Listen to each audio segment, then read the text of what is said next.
আসসালামু আলাইকুম, সবাই কেমন আছেন? আলহামদুলিল্লাহ, আল্লাহ তাআলার রহমতে ও আপনাদের দোয়ায় অনেক ভালো আছি আমার পরিবারকে নিয়ে। তো আপনারা কেমন আছেন? আশা করি ভালোই আছেন। তো আজকে গল্পের তৃতীয় অংশটুকু আর কি বলবো, পার্ট 3। আমার প্রশ্নপত্র এলোমেলো হয়েছিল, যেহেতু 16 সালের সিলেবাস অনুযায়ী পড়ার প্রয়োজন ছিল, কিন্তু তা না পড়ে আমি 19 সালের সিলেবাস অনুযায়ী পড়ছিলাম আর কি। তো তখন আর কি করা, মনে করলাম যে যা হয়েছে তো হয়েই গেছে। সেদিন আসলে মনটা খুবই খারাপ হয়ে গেল যে আমি মনে হয় আসলেই পাশ করতে পারবো না। তো ভুল একটা ডিসিশন নিয়ে ফেললাম, এটা মনে মনে ভাবলাম যে আসলে কি করলাম, না পরীক্ষা দিব না। তখন আবার ভাবলাম যে না, এত কষ্ট করে পড়ে যদি আমি পাসই না করতে পারি, তাহলে পরীক্ষা দিয়ে আমার লাভ কি। তখন আমি আমার হাজব্যান্ডকেও আর কি বলছি যে আমি না পরীক্ষা দেব না, তো যাই কষ্ট করেছি থাক, দরকার নাই, যেটুকু কষ্ট হওয়ার সেটুকু হয়েছে, প্রয়োজন নাই আর। আসলে আমিও ভুল বুঝে একবার বলতাম যে পরীক্ষা আর কি দেব না, আবার পরে বললাম যে এত কষ্ট করেছি যখন, দেখা যাক, যা আছে কপালে দিতে থাকি। তো এইভাবেই আর কি চলছে। তো পরীক্ষার আগের দিন আমি আবার আমার বাবার বাড়িতে চলে গেলাম। আর চলে যাওয়ার পর তারপর করলাম কি, যেহেতু 19 সালের সিলেবাস অনুযায়ী আমার পড়াশোনা করা, সেদিন ছিল ইংরেজি প্রথম পত্র। প্রথম পত্রে গ্রাফ চার্ট ছিল, পোয়েম ছিল, আরও অনেকগুলো সব কিছু ছিল। আগের 16 সালের নিয়ম অনুযায়ী আসলে এগুলা কিছুই ছিল না, পুরাই চেঞ্জ। ওই 17 সালেই বইটা চেঞ্জ হয়ে গেছে। তো আসলে দেখা যায় যে আমি যা পড়েছি এতদিন সব কিছুই বৃথা, আমার কোনো কিছুই আর কি কাজে আসে নাই। তারপরেও আমি কি করব, তখন দেখা যায় যে 2-3 দিন ছুটি ছিল পরীক্ষার আগে। তো আমি ভাবলাম যে আমি শুধু রিয়ারেঞ্জগুলো পড়ব, আর আর প্যারাগ্রাফ তো আমার আগের থেকেই পড়া আছে, ওগুলো নিয়ে আমার আর সমস্যা হবে না। আর শুধু দেখব যে আসলে লেখার নিয়মটা কেমন, আর ওই যে প্রথমে সিন আসে ওইগুলো আর কি দেখব, যে আসলে কীভাবে আনসার করতে হয় প্রথম থেকে, ওইগুলো আর কি আমি দেখে একটু আর কি যেন অ্যান্সার করতে পারি ঠিক মতো। তো আমার নিয়মটা তো আসলে শিখতে হবে, তো শুধু নিয়মটাই দেখব। তো রিয়ারেঞ্জগুলি আর কি ওই 3 দিনে খুব ভালোভাবে আয়ত্ত করতে লাগলাম। রিয়ারেঞ্জ ছিল 14 মার্ক, আর প্যারাগ্রাফেও ছিল 14 মার্ক। তো এইভাবেই চলছে। আমি যখন পরীক্ষা দিতে যেতাম, আমার মা আর কি আমার জন্য নফল নামাজ পড়তো, যে আসলে এত কষ্ট করে পরীক্ষা দিচ্ছি তারপরেও সমস্যা হয়েছে, আসলে পাশ করার মতো পাশ করার সম্ভাবনা আসলে নেই বললেই চলে। তারপরেও প্রতিদিন অনেক কষ্ট করতাম, সারা রাস্তায় পড়াশোনা করতে করতে যেতাম, খুবই কষ্ট করতাম, মনেও দেখা যেত যে শান্তি নেই, যেহেতু আসলে সমস্যা হয়ে রয়েছে, এতদিন যা পড়েছি কোনো আর কি উপকারে আসছে না সেগুলো। তারপর ইংরেজি পরীক্ষা দিতে গেলাম। এখন ইংরেজি পরীক্ষা দিতে গিয়ে দেখি যে আমি যে রিয়ারেঞ্জটা পড়ছি, তো হুবহু আমাকে 14 মার্কই আসলে দিতে হবে, ওইখান থেকে 1 মার্কও কাটার মতো আর কি পরিস্থিতি নাই, আসলে সেটা ঠিক করছিলাম। তো ওইখানে আমাকে 14 মার্কই দিবে। আর প্যারাগ্রাফটা ডায়াগ্রাফিক্সন আসছিল, তো আসলে ওইটাও আর কি আমার ভালোভাবেই ছিল, 14 মার্কের 10 মার্ক সেখানে আমাকে দিতে হবে। আর প্রথম নাম্বারে কি করছিলাম, আসলে ওইটাই হচ্ছে মজার বিষয়। প্রথম নাম্বারে আর কি 4টা নৈবিত্তিকের মতো আসে, 5টা আর কি, 4টা করে অপশন দেওয়া থাকে। তো আমি ওইখানে করছিলাম কি, আমি আর কি ওইখানে আমার ইচ্ছা মতো যেটা আর কি দিছিলাম। তো বাড়িতে এসে দেখি যে ওইখান থেকে আর কি 1 নম্বর থেকে আমার 3টা হয়েছে, তো সেইখান থেকে যাক ভালোই হলো। আর তারপর ট্রু ফলসের এইখানে দ্বিতীয় নাম্বার ট্রু ফলস ছিল।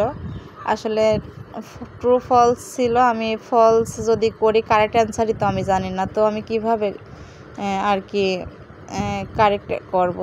আমি সেই জন্য আর কি মোট ট্রু দিছিলাম, যেহেতু ফলস করলে আবার কারেক্ট অ্যান্সার দিতে হবে, সেই জন্য আর কি আমি মোট ট্রু দিছিলাম, 5টা ট্রু দিছিলাম।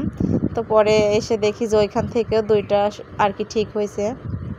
তো ভাবছিলাম যে কোনটা ট্রু দেব, কোনটা ফলস দেব, আর কি এরকম করতে করতে যদি একটা মোডগুলো যদি ভুল হয়ে যায়। তো পরে ভাবলাম যে আমি সবগুলাই আর কি ফলস ট্রু দিয়ে দেবো, পরে সবগুলাই আমি ট্রু দিয়ে দিয়েছিলাম।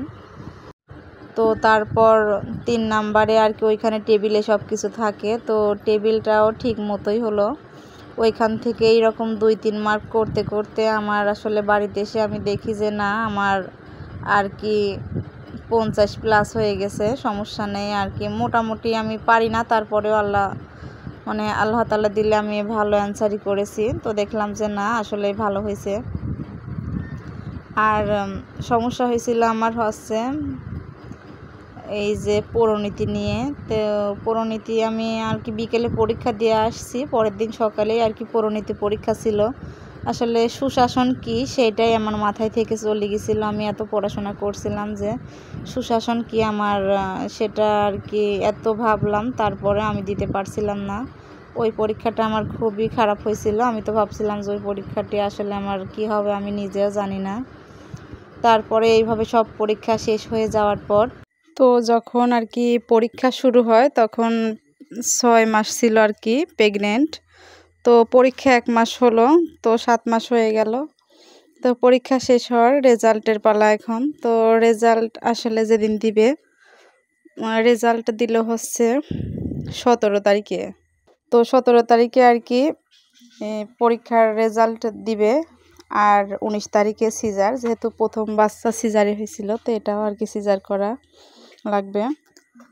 তো রেজাল্টের দিন আমার হাজব্যান্ড বললো যে ঠিক আছে, তোমার রেজিস্ট্রেশন নাম্বার দাও। আমি তো আগেই বাড়িতে চলে গেলাম, যেহেতু সিজারের 2 দিন আগে রেজাল্ট বের হলো। আমার হাজব্যান্ড রেজিস্ট্রেশন নাম্বার আর রোল নাম্বার রেখে দিল। রেখে দেওয়ার পর আর কি ফোন দিয়ে বলছে যে তুমি পাস করো নাই। তো আমি তো আসলে বলছি যে ঠিক আছে, আমি তো পাস করবোই না, দেখা যায় এই 3 মাস পরে কি কেউ আসলে পাস করে। তো শুধু শুধু কষ্ট করলাম, তাই আমি এই কথা বলছি। তো তখন আমার হাজব্যান্ড বলছে যে না, তুমি পাস করছো, আসলে তোমার রেজাল্টটা অনেক ভালো আসছে। তো তখন আসলে আমার খুশি দেখে কে আসলে, তখন যে আমি এত খুশি হয়েছিলাম, তো মনে হলো যে দুনিয়ার সর্বোচ্চ সুখী লোক আমি আর খুশি লোকও আমি। তখন এত আনন্দিত হয়েছিলাম যে আমি কান্না করে ফেলছিলাম।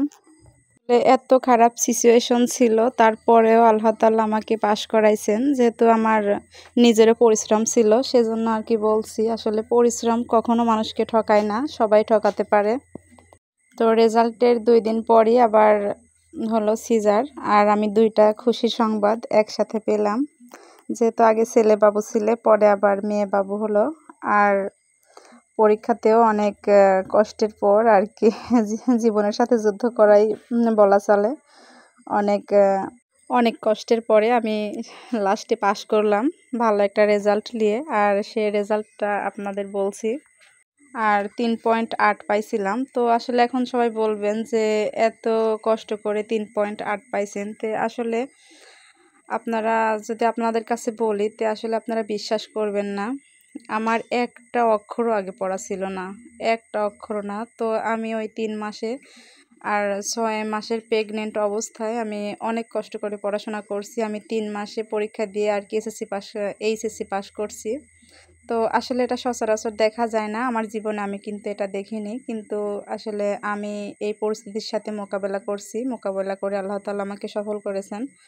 তো হোক না সে ইন্টার পরীক্ষা, তারপরেও সমস্যা নেই। কিন্তু আমি যে এত কষ্টের পরে অর্জিত একটি সম্পদ পেয়েছি, সেজন্য আর কি আমি এটা নিয়ে গর্ব করি। যেহেতু আমি এটা আর কি এই এইচএসসি পাস করার জন্য আমি অনেক কষ্ট করেছি, আর কষ্টে কিছু অর্জিত করলে সেটার মূল্য থাকে, এটা হয়তো আসলে সবাই বুঝবেন।